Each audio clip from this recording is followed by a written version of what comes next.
Bom dia e obrigada por aguardarem.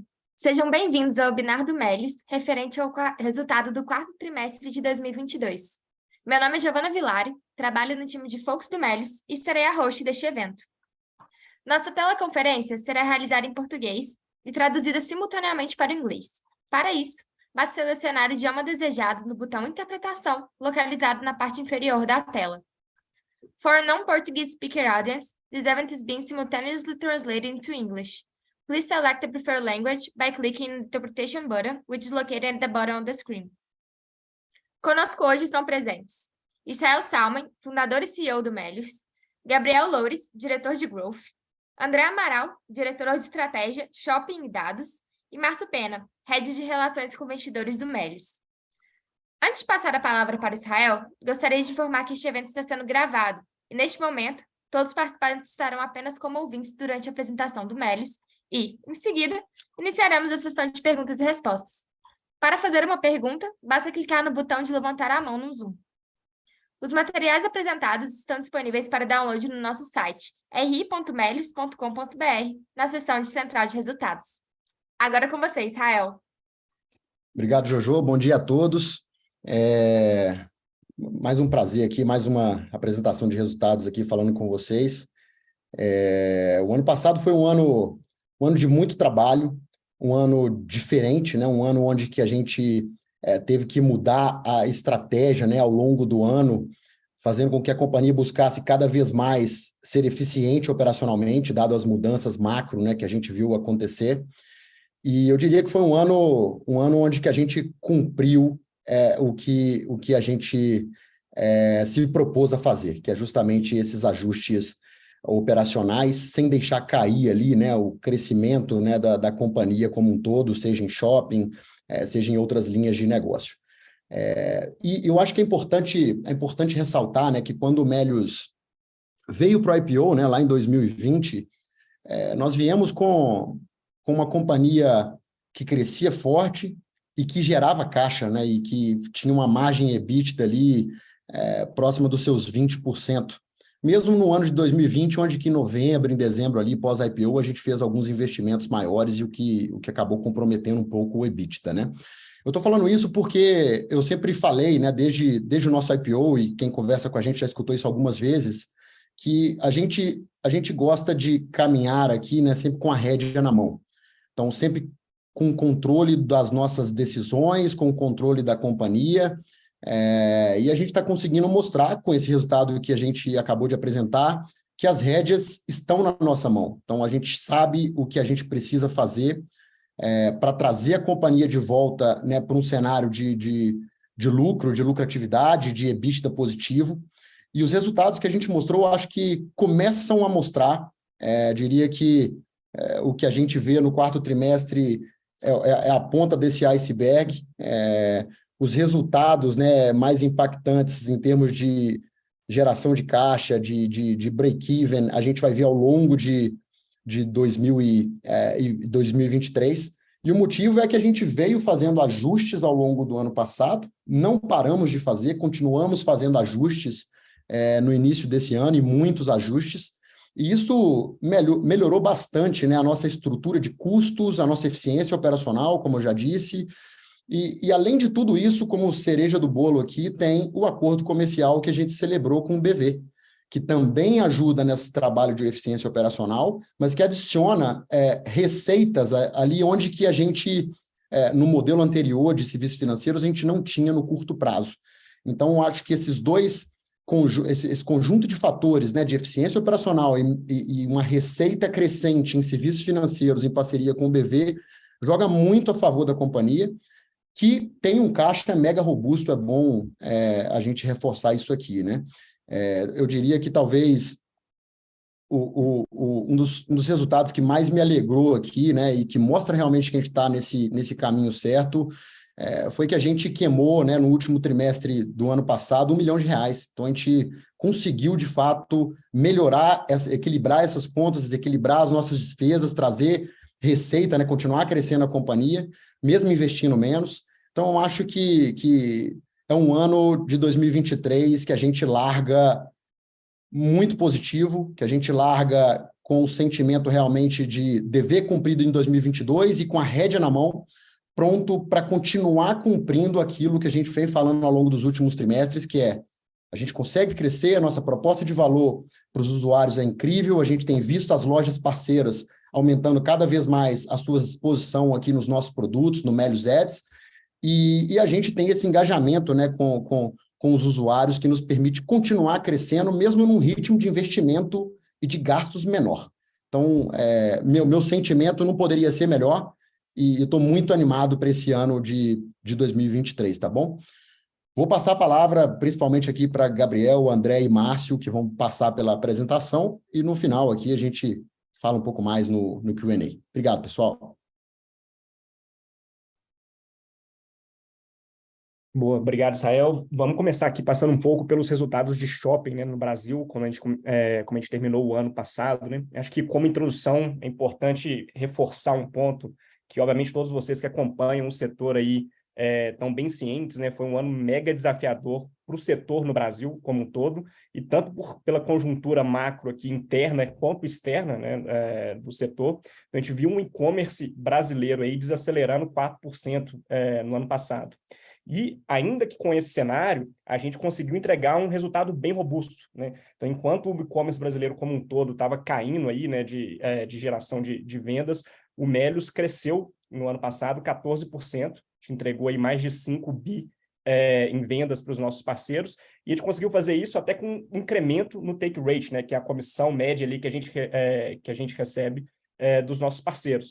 Qual que é a principal mensagem que a gente consegue ver aqui, né? Acho que o Melius cada vez mais, né, vem se posicionando aí, nos últimos 10 anos, mas recentemente cada vez mais se posicionando com um canal mega estratégico, super estratégico para os nossos parceiros, né? A gente vê que sim, a gente gera incrementabilidade de vendas, a gente gera vendas adicionais, a gente gera aquisição para esses usuários, e mais do que nunca, né, não só quando o cenário estava super a favor, a gente recebia investimentos, fazia campanhas super importantes para os nossos parceiros. Num cenário desafiador, isso se torna ainda mais importante, né? Dado que é um canal que tem retorno super positivo que se paga ali para os nossos parceiros. Então, a gente vê a concentração aqui de investimento, a gente pode ver que a penetração nossa no e-commerce brasileiro aumenta, né? Está atingindo aí próximo dos seus 3%, era um pouquinho menos do que isso em 2021, mostrando ali a força do nosso canal. E isso vem acontecendo não somente na nossa vertical de afiliados, né? Onde a gente recebe essa comissão por cada venda gerada, mas a gente vem diversificando a receita aqui no Melius Shopping também, com outras subverticais aqui, que é o Melius Ads, né? Onde os parceiros, as marcas parceiras e as lojas parceiras pagam para aparecer em várias posições de destaque, seja no nosso aplicativo, seja no nosso site, seja no disparo de comunicações, que é a nossa vertical de negócio aqui de Melius Ads, e a gente pode ver aí um crescimento no ano passado, em comparação com 2021, de quase 70% nessa vertical. E aí é só importante frisar, né, que essa receita de Melius Ads, ela está expurgada ali, né, ela não conta no cálculo ali do nosso take rate, né, não está relacionada a uma geração de venda e, assim, um espaço de publicidade que a gente vende aqui os destaques para os nossos parceiros. E, adicionalmente a isso, né, a gente consegue ver não só o posicionamento estratégico do nosso canal crescendo muito mais do que o próprio e-commerce brasileiro, né, aumentando a nossa penetração e trazendo mais investimentos. Então, a gente viu ali o crescimento do take total, mas a gente conseguiu fazer isso também aumentando a nossa rentabilidade, né? Como o Israel já falou aqui na introdução, a gente já vem falando em alguns releases de resultado aqui, né, mais do que nunca, a gente reforça essa nossa capacidade de manter a mão no volante e de ter o controle de dados e investimentos dos parceiros, como que a gente otimiza tanto a venda para eles, o melhor cenário ali de geração de usuários e venda para os nossos parceiros, mas, obviamente, casando isso aqui com um pace do nosso crescimento com rentabilidade. E o resultado disso, né, a gente pôde ver ao longo de 2022, o nosso net take, né, que são as receitas de venda menos o cashback gerado ali para o usuário, crescer 1 ponto percentual no ano, né, o que dá um crescimento aí, de quase 80%. E quando a gente olha especificamente no quarto TRI, esse salto aí foi de mais de 2 pontos percentuais, né, 2,2 pontos percentuais, quando a gente compara com o quarto TRI de 2021. Né? Então, a gente teve um salto gigantesco no nosso net take rate do quarto TRI de 2022 para o quarto TRI de 2021, o que contrasta não só com a nossa estratégia, né, de aumento de rentabilidade, mas com a diferença, como a gente comentou, na mudança do cenário macro, tanto interno quanto externo, né? Então, lá no quarto TRI de 2021, a gente expôs isso, a gente comentou isso no resultado, a gente abriu mão de margem para dar uma crescida mais rápida, o cenário permitia, as condições permitiam, e aqui, de novo, com a mão no volante, nesse ano, a gente segurou um pouco os investimentos em cashback e conseguiu continuar crescendo, a gente viu no slide ali anterior, mas aumentar bastante a nossa rentabilidade. E quando a gente olha o resultado disso tudo combinado, né, quando a nossa receita de shopping Brasil, mesmo o e-commerce, o GMV tendo crescido ali seus 14%, como a gente citou, quando a gente combina isso com melhoria do nosso take total, quando a gente combina isso com mais investimentos ali do Melios Ads, a gente conseguiu entregar, com todo esse cenário desafiador ali no setor, ano passado, um crescimento de 30% nas nossas receitas, atingindo aí quase 250 milhões de receita líquida no Shopping Brasil, né? E acho que é importante destacar aqui que esse segundo gráfico, que a gente conseguiu entregar todo esse crescimento sem depender de despesas de marketing, né? E aí, de novo, reforço o ponto da nossa mão no volante, né? Quando as condições macros permitiam um investimento mais acelerado em campanhas pagas, a gente o fez lá em 2021, né, onde a gente gastou ali mais de 40 milhões em marketing pago para crescer mais rápido, abrindo mão da rentabilidade de curtíssimo prazo. E nesse ano, de novo, a gente desacelerou os investimentos em marketing pago, então mais de 60% de redução. Se vocês fizerem a média ali, uma conta simples, a gente gastou pouco mais de 1 milhão por mês ano passado, na média, né? Então, é um investimento em marketing super baixo, super controlado, e a gente fez isso ao mesmo tempo crescendo 30% a receita, né? Então, acho que isso reforça, na verdade, bastante a não dependência do Melios para crescer de canais pagos aqui e a nossa capacidade de fazer aquisições de usuários de forma super eficiente e também uma retenção super eficiente e controlada aqui das nossas cohortes de usuários que a gente vai ver daqui a pouco. E os gastos de cashback também, como a gente já citou, né? Acho que o reflexo da gente ter crescido a receita 30%, o cashback só 25%, foi o que a gente acabou de ver, a gente conseguiu melhorar de forma significativa o nosso net take, né? E essa capacidade de crescimento, né, sem depender que a gente abra mão da nossa margem no cashback e sem necessidade de investimentos absurdos ali em marketing, né, acho que é sumarizado por esse slide que a gente sempre gosta de mostrar, que é a retenção das nossas safras de usuário, né? Acho que a gente vem de forma consistente mostrando isso e, felizmente, o comportamento dessas cohortes não tem mudado, né? Então, a gente tem empilhado desde 2011, ano após ano, cohorte de usuários, a gente vai adicionando usuários ano após ano, e esses usuários, independente da condição do setor de competição, eles se mantêm fiéis ao nosso produto, e acho que muito da capacidade e qualidade da gente comunicar as ofertas, da gente ter um produto cada vez mais, com mais features, com mais retenção, com mais engajamento dos usuários, isso tem permitido ali a gente crescer, desde 2017, fazendo um CAGR aí de mais de 57%, quando a gente olha para a receita do Shopping Brasil, isso sem dependência de abrir mão de rentabilidade, sem dependência de investimentos robustos ali em marketing, aliado ali à capacidade de retenção dos usuários. Vou passar a palavra aqui agora para o Gabriel, que vai falar um pouquinho agora para a gente como tem sido esse primeiro ano aí, né, esses primeiros meses do cashback dentro do nosso shopping internacional com a operação de Picodi. Perfeito. Obrigado, André, pela palavra. Pessoal, um prazer estar aqui com vocês. Eu vou falar aqui um pouquinho do paralelo do shopping que o André falou para o Brasil, agora para o lado internacional, né, que é a nossa operação do Picodi. E até para dar um passo atrás, falar um pouquinho voltando um pouquinho na tese, né, agora que a gente está completando pouco mais de um ano com o Picodi, a gente adquiriu o Picodi lá atrás, em março de 21, com a tese de transformar um tráfego qualificado, um tráfego de compradores do e-commerce, que compravam 1.000 cupons de desconto, num tráfego qualificado com recorrência e identificação de usuários, né? Então, como que a gente transforma um tráfego de usuários que não voltam para um tráfego de usuários que agora a gente sabe quem são, a gente consegue comunicar, consegue engajar, consegue reter, porque assim a gente vai conseguir construir no Picodi, de forma espalhada, né, em 44 países, as safras que o André mostrou aqui no Melios também. Então, como que a gente constrói essa retenção ao longo do tempo? A gente lançou em setembro de 21 o cashback, um piloto em 9 países, e pouco mais de um ano depois, né, a gente já está com 1,3 milhões de usuários cadastrados na plataforma, o que significa um número equivalente de cadastros ao que o Melius tinha depois do 4º ano de operação, né, quando o Melius foi crescendo no business de cashback.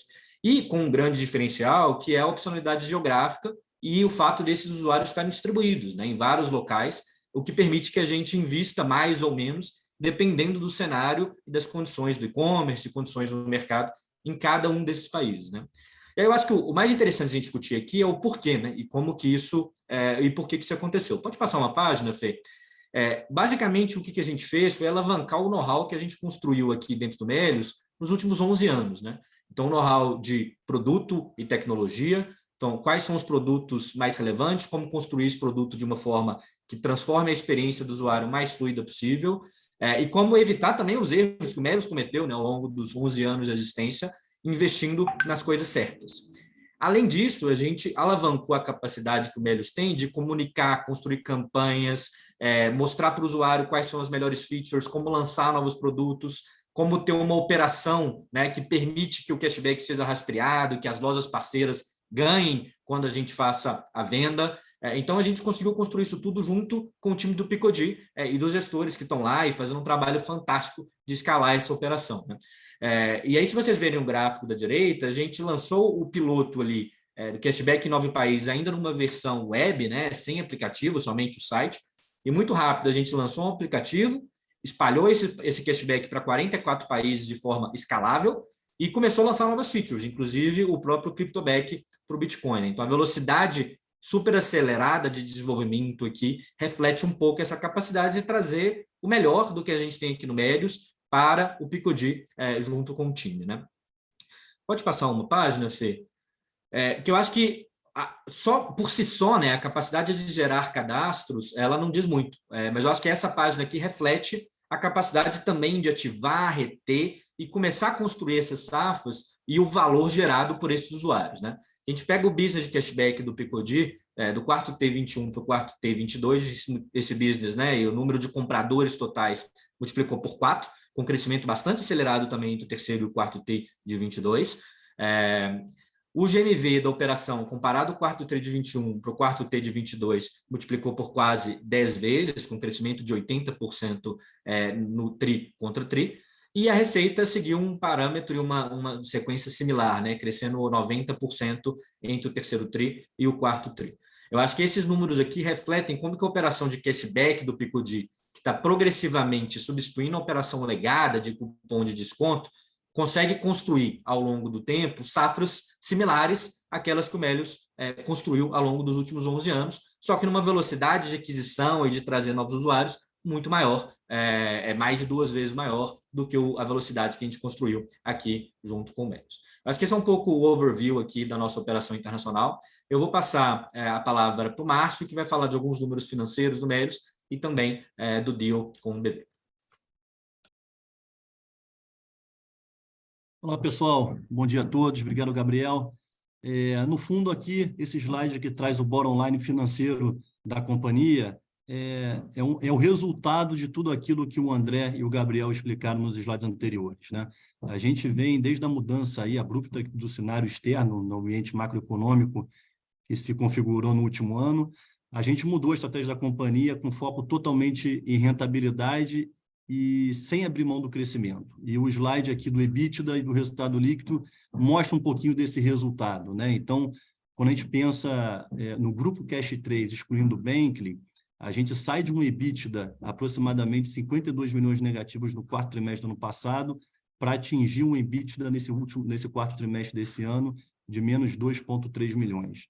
A notícia muito boa é que o resultado líquido a gente conseguiu reverter o prejuízo que a gente estava tendo nos últimos trimestres, né? Então, a gente consegue aí, depois de algum tempo, desde o IPO, que a gente vem de uma pegada de muito investimento, etc., como vocês sabem, a gente consegue apresentar um lucro para o resultado consolidado, excluindo o Bankly. E diria que a melhor notícia que eu posso passar em termos financeiros é que a queima de caixa da controladora foi de apenas 1 milhão, se a gente comparar o quarto trimestre com o terceiro trimestre. Então, a companhia realmente está tá nessa pegada de rentabilidade, maximizar a rentabilidade, gerar caixa positivo e tornar e zerar essa queima de caixa, né? Então, esse é realmente o nosso foco para o ano inteiro.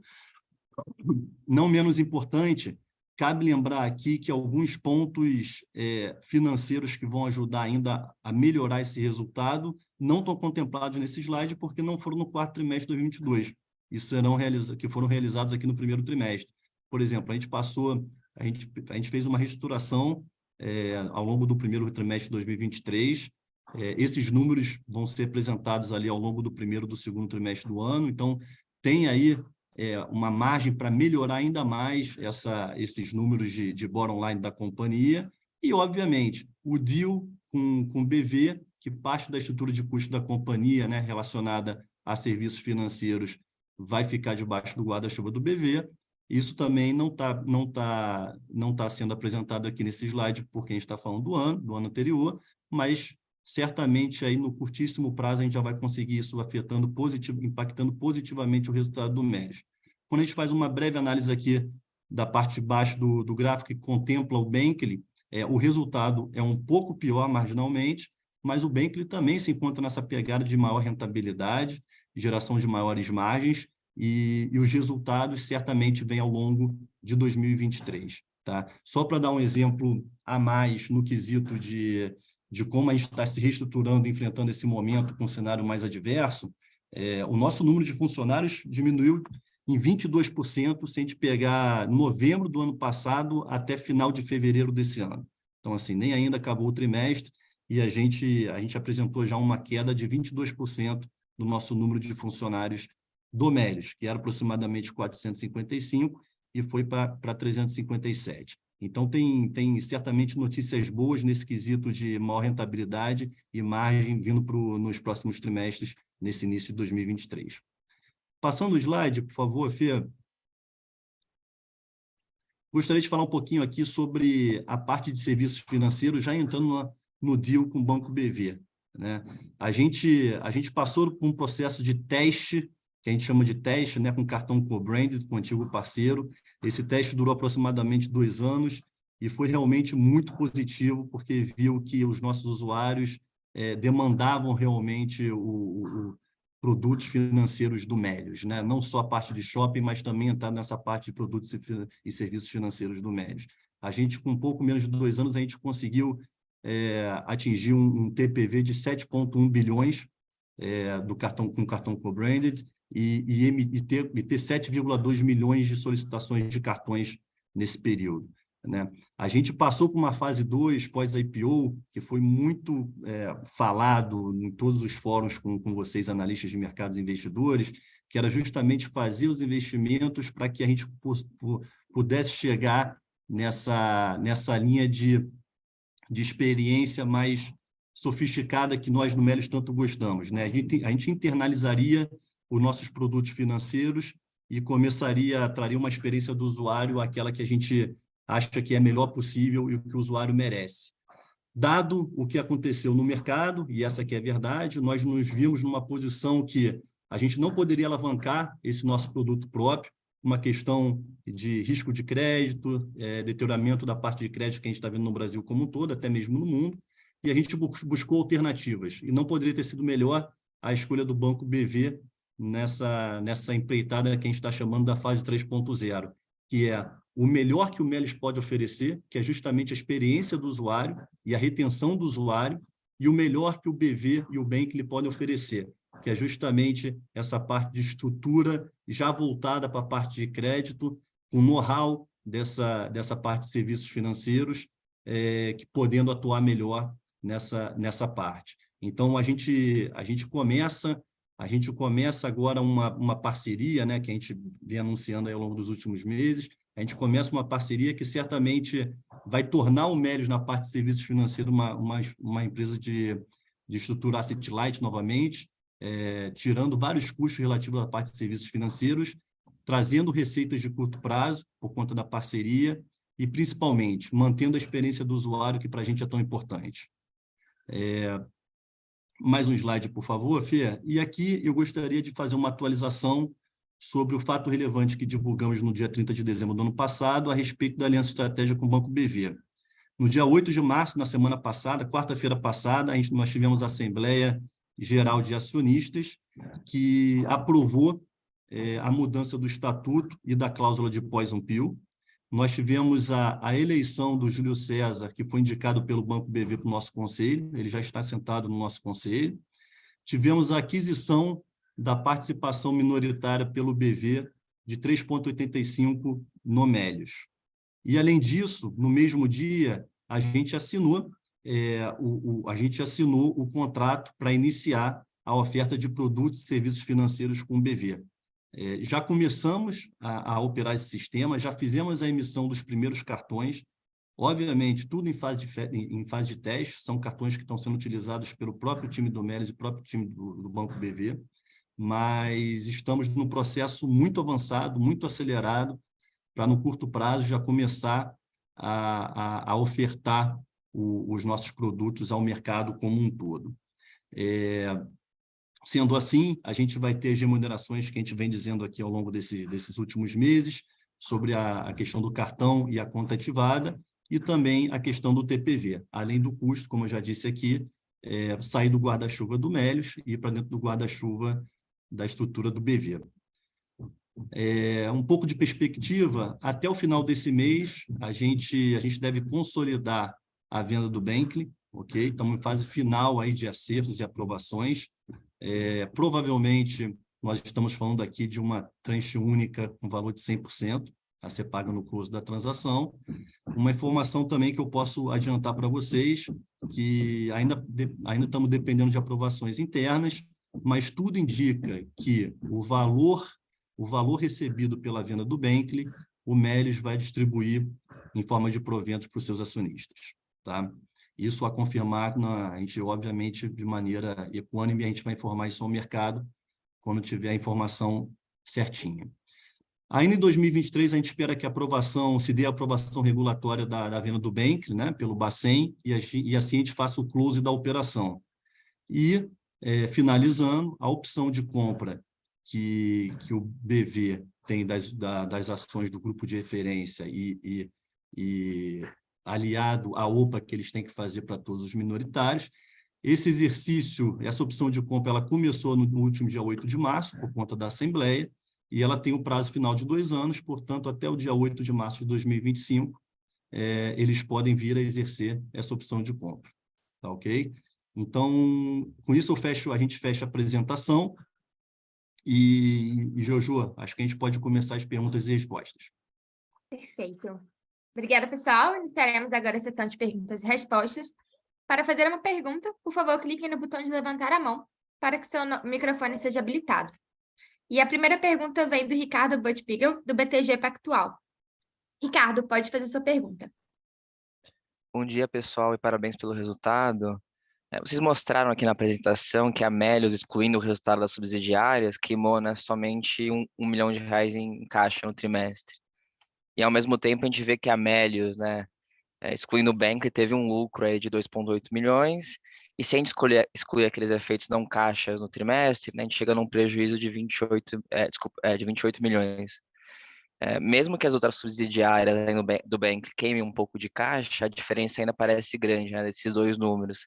Poderiam ajudar a gente a reconciliar, por favor, indicando o que poderia estar ajudando, talvez, o caixa da Melius controladora até essa queima menor, né, quando a gente compara com o que seria esse lucro caixa? E, além disso, seria interessante também se pudessem dar mais detalhes desse plano de eficiência que vocês comentaram, né, e o timing um pouco disso ao longo do ano. Vocês comentaram, né, que uma parte importante é um ajuste de pessoal, mas também, se tiver alguns outros pontos, seria interessante. E também, né, ainda nesse sentido, se puderem passar um pouco as condições, né, da parceria com o BV, para a gente tentar pensar como modelar aqui a parte da receita e dar uma ideia, de repente, dos custos que vocês vão deixar de ter quando você vai entrar nesse modelo mais asset-light. Acho que isso já vai dando uma boa ideia, né, da capacidade de gerar caixa da companhia a partir, né, do primeiro trimestre. Obrigado. Ótimo, Ricardo. Obrigado pelas perguntas. Vou começar respondendo aqui só a primeira, sobre a questão da queima de caixa de apenas 1%, de apenas 1 milhão. entre os trimestres e a questão do resultado, né? Que eu entendi que a sua conta é quando você exclui os itens extraordinários, que são efeitos não caixa, a companhia teria dado um prejuízo, vamos dizer assim, de em torno de 20 e poucos milhões de reais, e por que a queima de caixa foi só de 1 milhão? Entendi que a sua pergunta foi essa. Respondendo aqui, na verdade, a gente está comparando duas coisas diferentes.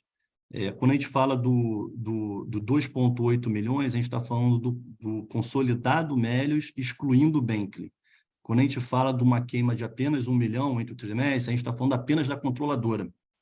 Então, tem outros fatores dentro da controladora que ajudam a reportar esse resultado de apenas 1 milhão de caixa, que não são as empresas adquiridas, como você falou. Então, a gente tem, por exemplo, equivalência patrimonial, outros itens aqui que vão ajudar a responder a queima de apenas 1 milhão de reais. Tem um pouquinho de melhora de working capital também, tá? Eu até posso abrir para vocês aqui depois do call, buscar quais são esses números no balanço, etc., para poder informar vocês mais precisamente os números. Mas só cuidado com essa comparação, porque quando a gente está falando do P&L, é consolidado excluindo o Bentley, e quando a gente está falando do 1 milhão, ele é controladora. Tá? Então, no fundo, quando você faz esse exercício que você está tentando fazer, tem que desconsiderar e considerar algumas coisas que não estão tão claras dentro do balanço. Teria que pegar os números, etc., mas eu já te informei aqui que equivalência patrimonial, working capital, ajudam a responder um pouco essa questão. Começando a responder sua segunda pergunta, a gente vai fazer um evento Melius Day, tá? Muito provavelmente aí entre abril e maio, final de abril, começo de maio, onde a gente sabe que com o deal que a gente está fazendo com o BV, nossos números praticamente mudam como um todo, né? A nossa estrutura de custo, estrutura de receita, etc.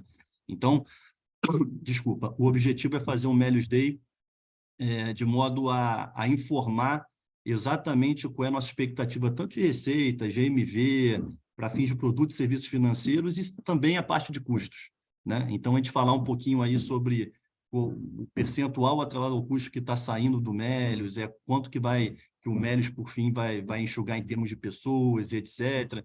Então, eu vou pedir um pouco de paciência sobre isso. Já indiquei aqui que independente do deal, a gente vem nessa caminhada de melhoria de margem e, ao longo do primeiro e segundo trimestre, a gente vai ver isso por conta das reestruturações que a gente vem fazendo aqui dentro.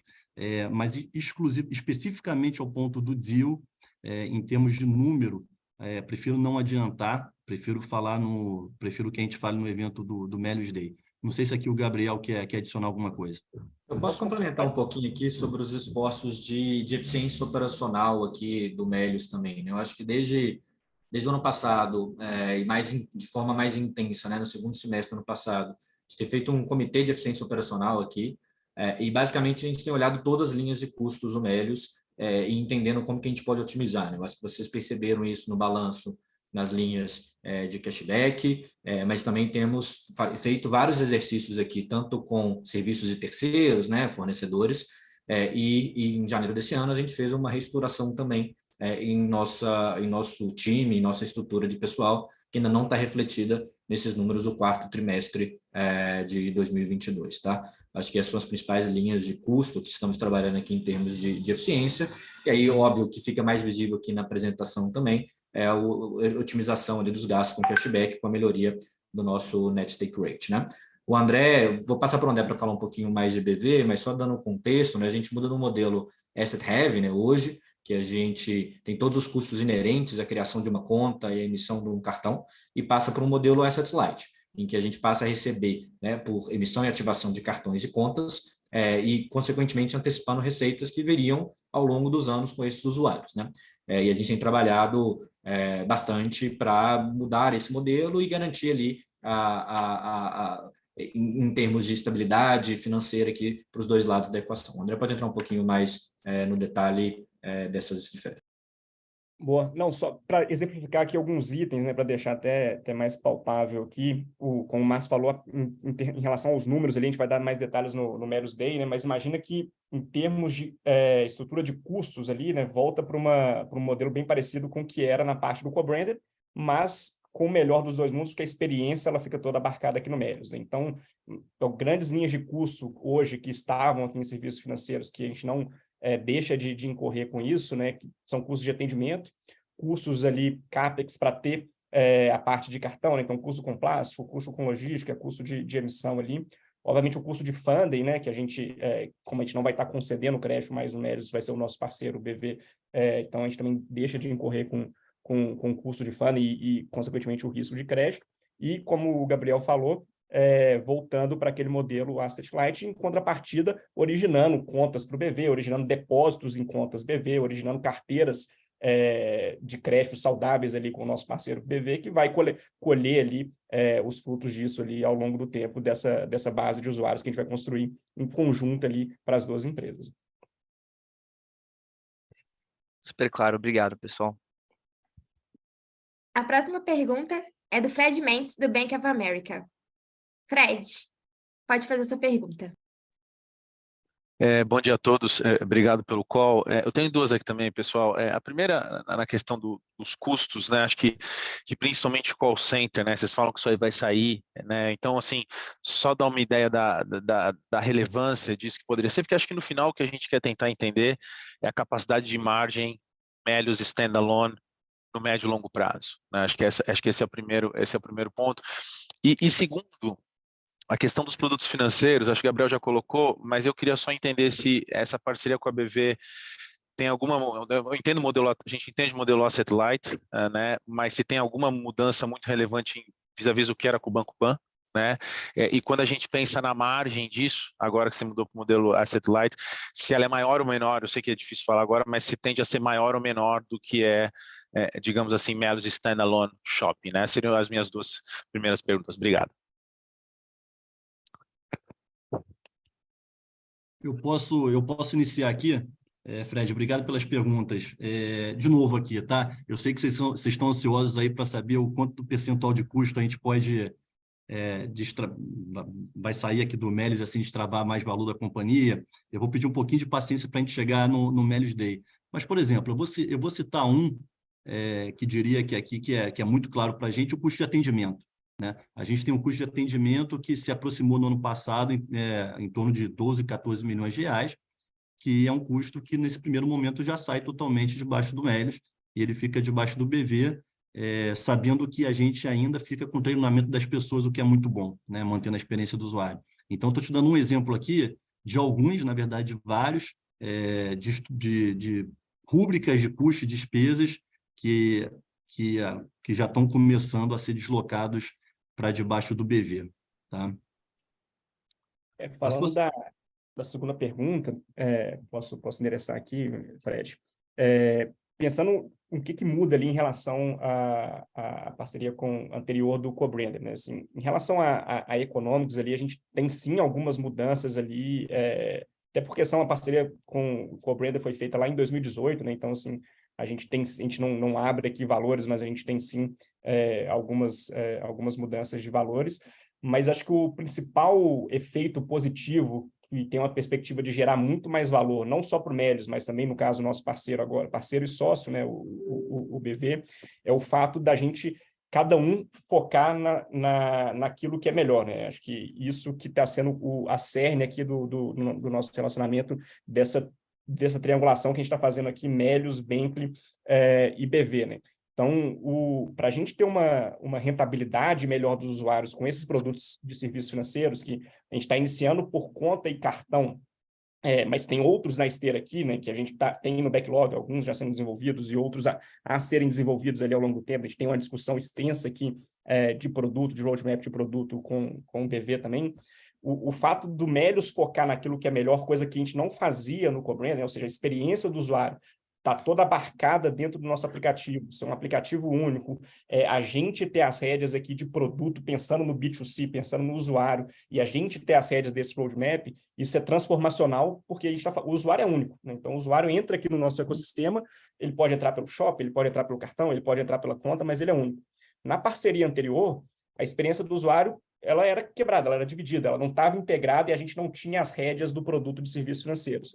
E agora a gente tem. E considerando que esse usuário é único, à medida que eu aumento esse roadmap aqui, eu coloco mais produtos acessíveis para esse usuário, e tudo dentro de um mesmo ecossistema que está com as nossas rédeas aqui, eu consigo aumentar valor, eu consigo aumentar o LTV desse usuário, eu consigo aumentar a margem desse usuário.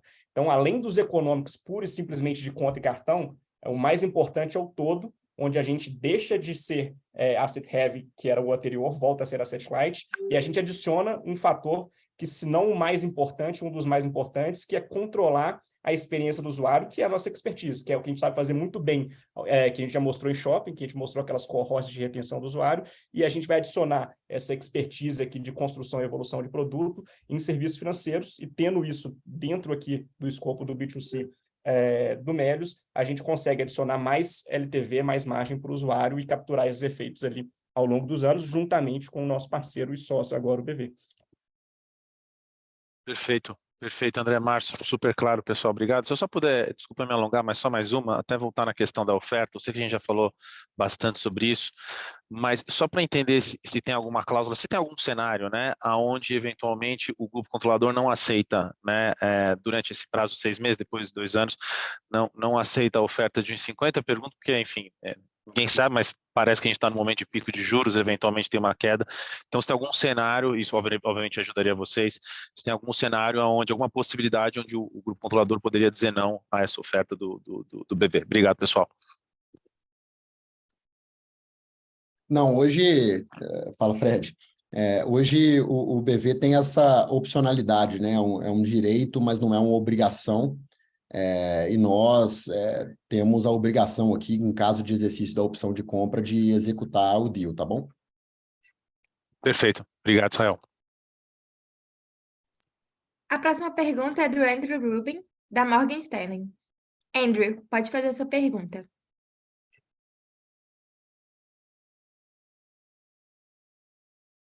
Hi, thank you for the question. Interested about GMV in Brazil. What are your expectations for industry growth in 2023? And how do you see the changes in the competitive environment impacting the types of discussions and negotiations that you're having with the e-commerce platform partners? Thank you.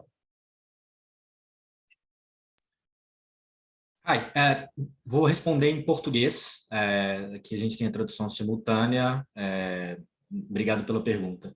Acho que primeiro o cenário do GMV do Brasil, do GMV Melius, obviamente, é muito impactado pelo cenário do e-commerce do Brasil, né? Como o André comentou, no ano passado o GMV do Brasil caiu, o e-commerce brasileiro caiu 4%, e no quarto trimestre do ano passado essa queda também foi bastante relevante versus o quarto trimestre de 2021, né?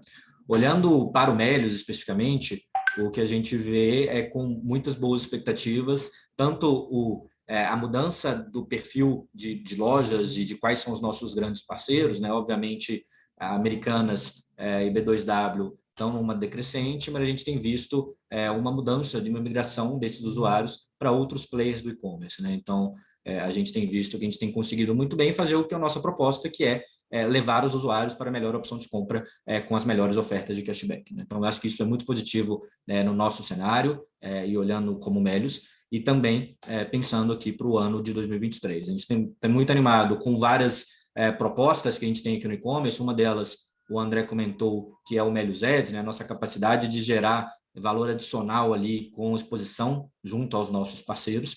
E também várias iniciativas a gente tem para aumentar nosso share em algumas categorias, né? O André comentou da nossa penetração no e-commerce geral, que está na faixa dos 3%, mas a gente vê muitas oportunidades em penetrar em categorias que hoje a gente ainda não é tão relevante, né?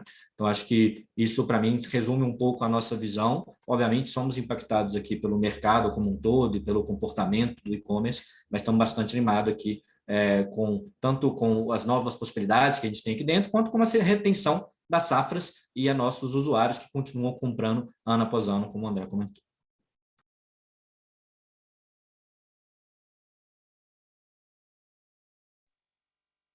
Very helpful. Thank you.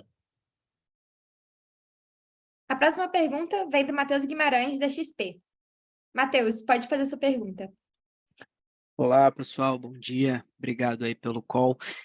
Se eu puder também fazer uma pergunta em relação ao GMV Brasil, eu entendo que possa ter algum descasamento entre o GMV e o reconhecimento de receita, mas quando a gente olha o Net Take Rate no quarto TRI, ele aumentou e a gente está vendo uma desaceleração dessa receita no Brasil um pouco maior do que essa queda, um pouco mais acentuada do que a queda no GMV. Se vocês puderem dar uma luz aí em relação a isso. E a segunda pergunta é, olhando para frente, né, vocês no quarto TRI já reconheceram aí uma PDD vindo de Americanas, se vocês continuam vendendo através de Americanas, como é que está esse cenário aí olhando para 2023? Bom, começar por essa segunda, depois me complementa, por favor, Gabriel. Em relação a Americanas, a gente teve essa PDD de vendas que a gente já tinha recebido dele, que a gente já tinha realizado para eles, né? Então, inclusive, a gente apareceu ali naquele report lá deles de credores ali, e assim que começou a acontecer ali todo o problema ali de se tornar público, a gente pausou ali, né, os cashbacks e suspendeu a parceria justamente por não estar com essa visibilidade ainda de como que seria possível continuar e receber, mas de toda forma os times continuam se falando ali, conversando para tentar viabilizar eventualmente a gente voltar a ser parceiro ali, que sem dúvida é uma empresa que tem uma parceria histórica ali com a gente, né? E você quer comentar a segunda e complementar, Gabriel, por favor? Comento sim. Eu acho que, pelo que eu entendi da outra pergunta aqui, foi em relação a diferenças entre o GMV e a receita, né? E por que esses números não se comportaram proporcionalmente. Eu acho que o primeiro comentário aqui é o que você falou, né? Existe um descasamento entre o GMV, que é o momento que a venda é feita, com a receita contábil, que é o momento que é faturado. Então, inclusive, tradicionalmente, a gente tem uma concentração de receita que vem do quarto trimestre, mas é reconhecida ali no primeiro trimestre, no momento do faturamento. Então, esse descasamento existe e acontece aqui todos os anos no Melios. E a segunda parte da pergunta é que o GMV ele não captura todas as nossas linhas de receita no Shopping Brasil, né?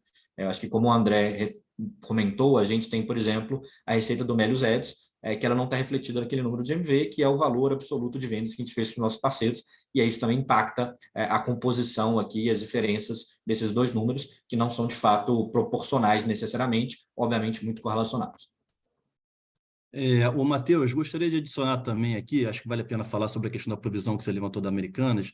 Em termos financeiros, a gente provisionou tudo relacionado ao passado, tá? Então, do quarto trimestre do que a gente tinha em aberto com eles. Ou seja, o valor de 4,7 milhões aproximadamente que está escrito no release não contempla o valor total do que estava em aberto com Americanas, mas certamente ali corresponde a, diria que a 90% do valor total, tá? É um pouquinho acima de 5 milhões, 5, 6 milhões, a gente provisionou 4,7 milhões, que se trata ali do quarto trimestre de 2022, ok? Não, maravilha. E se eu pudesse, até, desculpa me alongar aqui, mas uma dúvida. Em relação a essa questão do Melios Ads, então, o crescimento dessa receita ele vai aparecer nessa linha de Shopping Brasil, né? Ali que a gente deve esperar o crescimento dessa linha, né? Ele aparece como receita de Shopping Brasil, sim. Eu acho que o ponto central aqui é que ele não é um GMV, né? Ele não vai aparecer no volume de GMV que a gente vende. Sim, não, maravilha. E só em relação a Americanas, né? Vocês já percebem, eu sei que a gente está falando do quarto TRI aqui, mas a gente já está aí bem próximo ao final do primeiro TRI. Vocês perceberam alguma diferença relevante em termos de GMV com essa interrupção da parceria com Americanas aí até o momento? Eu acho que tem dois pontos centrais aqui. Assim. A primeira coisa é o que a gente comentou, né? Que eu comentei logo mais. A relevância da Americanas dentro do nosso negócio, ela tem caído bastante ao longo dos meses de 2022, né? Eu acho que seguindo uma tendência natural do mercado aqui também, e que se refletiu também nos resultados de Americanas, mesmo antes, né, do ocorrido, e na menor capacidade deles de fazerem campanhas de promoções especiais que alavancassem as vendas deles, né? Então, essa participação da Americanas na nossa receita já caiu bastante ao longo do ano de 2022, e a partir do momento que a gente pausou, né, as campanhas, como o André comentou, a gente percebeu claramente uma migração de boa parte dessas vendas para outros parceiros concorrentes, parceiros de lojas de departamento, parceiros de outras categorias que vendem produtos, né, que também são vendidos pelo marketplace da B2W e das suas lojas integrantes. Então, acho que a gente percebeu isso claramente aqui desde o começo ali, né, de toda essa situação e o fim da nossa parceria de cashback. Eu acho que isso vai ficar mais claro nos resultados ali do primeiro TRI de 23. Só para reforçar uma coisinha, né? Eu acho que o Gabriel falou da boa parte da migração ali, né? Das vendas de Americanas para outros parceiros, mas quando a gente olha o nosso nível de GMV, né? Que a gente gera ali diário, semanal, e a gente compara com o momento que a gente ainda tinha Americanas e o momento atual, as últimas semanas, os últimos meses aqui, a gente está no mesmo nível. Então, acho que isso mostra que a gente não sentiu, de fato, o impacto, né, da perda de um parceiro que, para nós, já foi muito importante, né, e a gente ficou super triste com o acontecido. Um parceiro está com a gente desde 2011, mas a gente torce aí pela recuperação, mas seguimos aqui tocando o nosso negócio, tentando gerar valor para todos os nossos parceiros. Tá ótimo, pessoal. Muito obrigado. Obrigada, pessoal. Encerramos neste momento a sessão de perguntas e respostas. Gostaria de passar a palavra a Israel para as considerações finais. Por favor, Israel. Beleza. Obrigado, pessoal. Obrigado, Jojo. Eu acho que o Melius esse ano entrou muito mais focado em poucos e bons projetos, né? Isso acaba explicando o porquê que a gente está com uma alta produtividade, mesmo com um headcount, aqui falando de Melius, de 100 pessoas a menos. A gente priorizou melhor, a gente focou em projetos que vão gerar valor aqui para os usuários e para os acionistas no curto prazo, e que aumentam o nosso engajamento aqui com o usuário também. Então, acho que isso tem sido um mindset diferente que a gente colocou aqui, de muita eficiência, de controles bem próximos ali de todos os KPIs que importam para a companhia do ano. Então, meu sentimento, como eu iniciei aqui hoje o call, meu sentimento ele é super positivo, o sentimento de que a gente está com a mão no volante, com a rédea na mão, e que a gente vai conseguir cumprir ali o nosso plano, né? Então, o nosso time está bem animado com isso aí. No mais, ansioso para o Melius Day. Eu acho que vai dar para passar para vocês um pouco mais, principalmente dessas questões ali nos custos, mas também a gente pretende dar algum tipo de direcionamento até nas receitas. Acho que vai ser um evento que a gente vai fazer pela primeira vez, mas que vai ser muito importante para esse momento novo, tá bom? É isso. Obrigado, viu, pessoal? Bom dia a todos aí. Com licença, o webinar de resultados do quarto trimestre de 2022 do Melius está encerrado. Obrigada a todos pela participação e até a próxima.